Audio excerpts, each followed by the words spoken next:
Hello friends, RPS study classes में आप सभी का स्वागत है।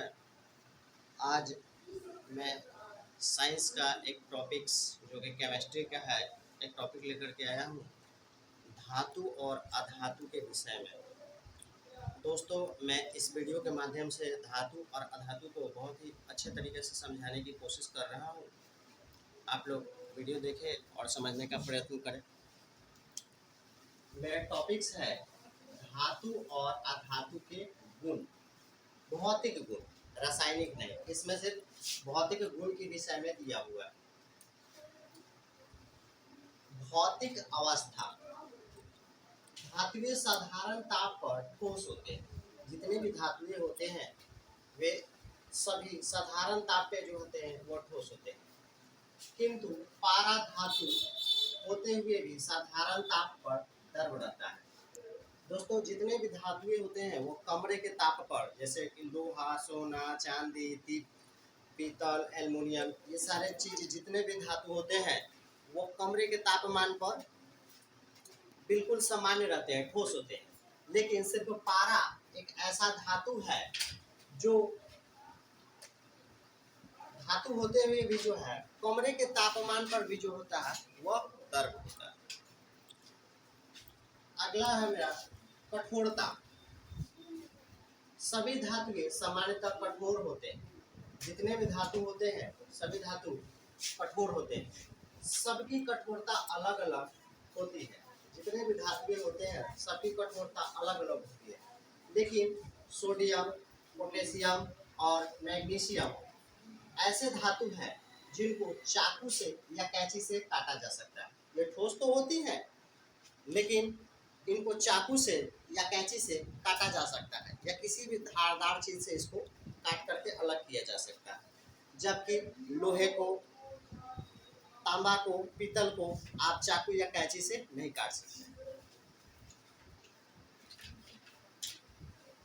तनन सामर्थ्य, धातुएं काफी तन्य होते हैं, इसे बिना तोड़े खींचा जा सकता है। धातु जो होते हैं वो काफी तन्य होते हैं। इतने तन्य होते हैं कि इनको अलग किया जा सकता है या थोड़ा सा लम्बाया जा सकता है बिना तोड़े हुए। या तन्यता सामर्थ्य होने के लिए ही जो है इन पे भारी बोझ भी डाला जाता है। ट्रक में, बस में लोहा इस सब का प्रयोग किया जाता है। अगला है आघात वर्धितता। अधिकतम धातु को पीट कर लंबा किया जा सकता है या किसी भी आकार में मोड़ा जा सकता है। जितने भी धातुएं होते हैं वो उनको पीट करके किसी भी आकार में बदला जा सकता है, या उनको आग में गर्म कर करके उसको पीट करके अलग किया जा सकता है या लंबा किया जा सकता है। सोना का आघात वर्ध जो होता है वह सबसे अधिक होता है। सोना एक ऐसा धातु होता है जिसका आघात वर्ध जो होता है वो बहुत ज्यादा होता है। सोना को एकदम पतले पतले तारों के रूप में परिवर्तित किया जा सकता है।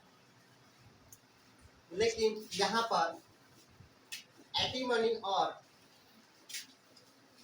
बिस्मथ चोट मारने पर चूर चूर हो जाता है।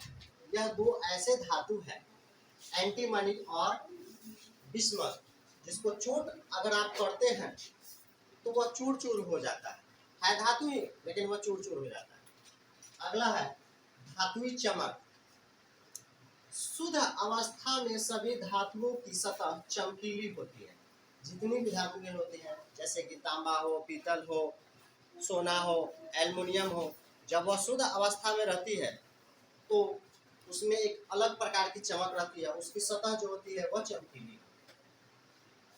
धात्विक ध्वनि, धातुएं ध्वनि उत्पन्न करती है। इसे गिराने या चोट करने पर ध्वनि उत्पन्न होती है। जैसे कि आप देखते हैं पीतल की घंटी रहती है या लोहे की घंटी रहती है, उसको आप हल्का सा भी किसी चीज से टच करेंगे, लकड़ी से या लोहे के टुकड़े से, तो वो काफी सुरीली आवाज करती है, टन। या जब आप एक सिक्के को उछालते हैं फर्श पर, जब वो गिरता है तो उसकी खनखनाहट एक अलग होती है। आपके घर में कोई बर्तन होगा स्टील का, एल्युमिनियम का, पीतल का, उसको आप कभी गलती से आपसे छूट जाता है फर्श पे, उसका आवाज़ अलग होता है। यानी कि धातु जो होता है वह ध्वनि उत्पन्न करता है। विद्युत चालन, धात्विक विद्युत का सुचालक होती है। जितनी भी धात्विक होती है वह विद्युत का सुचालक होती है। लीड धातु होते हुए भी विद्युत का कुचालक है। लीड जो होता है वह धातु होते हुए भी जो है वह विद्युत का कुचालक है। धातु विद्युत का सुचालक होते हैं, इसीलिए इनका प्रयोग हम लोग बिजली के तार के रूप में करते हैं। तांबा का, पीतल का, एल्युमिनियम का, इन सब का अगर एक छोर से अगर करंट पास करेंगे तो इसमें बड़ी आसानी से दूसरे छोर तक पहुंच जाती है। इसीलिए बड़े बड़े पोल पर आप देखते हैं तांबा का तार या एल्युमिनियम का तार, इस सब का प्रयोग किया जाता है। ऊष्मा चालक, धातुएं ऊष्मा का सुचालक होते हैं।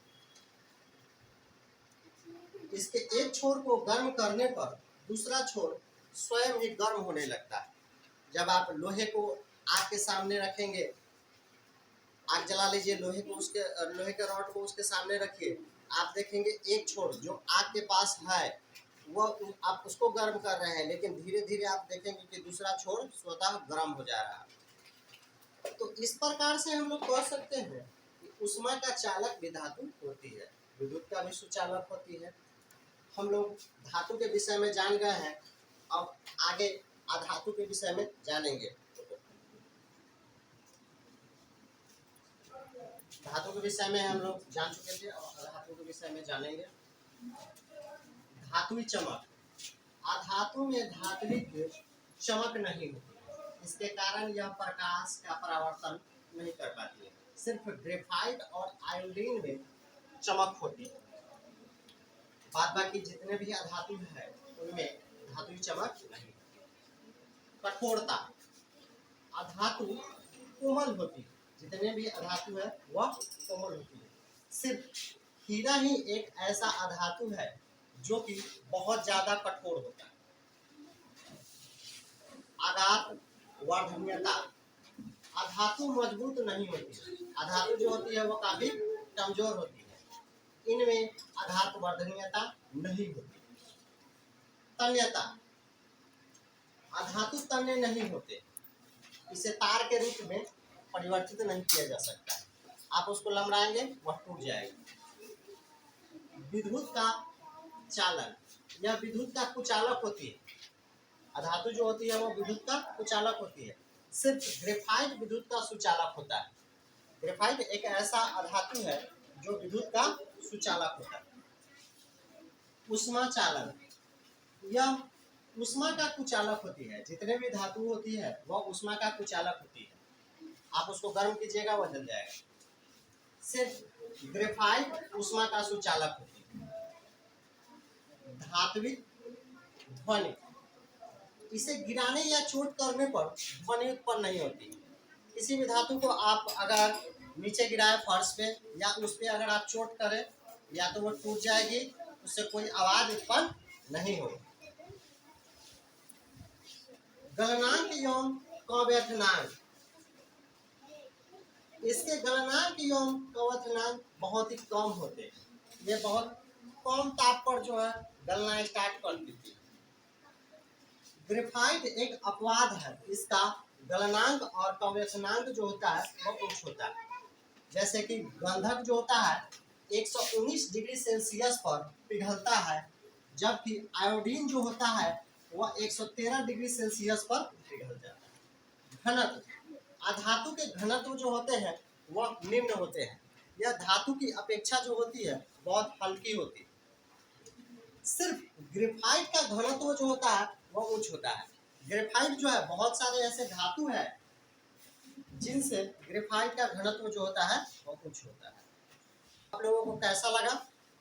अगर यह वीडियो आप सभी को अच्छा लगा हो तो इसको लाइक करें, शेयर करें, कमेंट करें। खास करके यह video 8th class, 9th class और 10th क्लास के बच्चों के लिए बनाया गया है।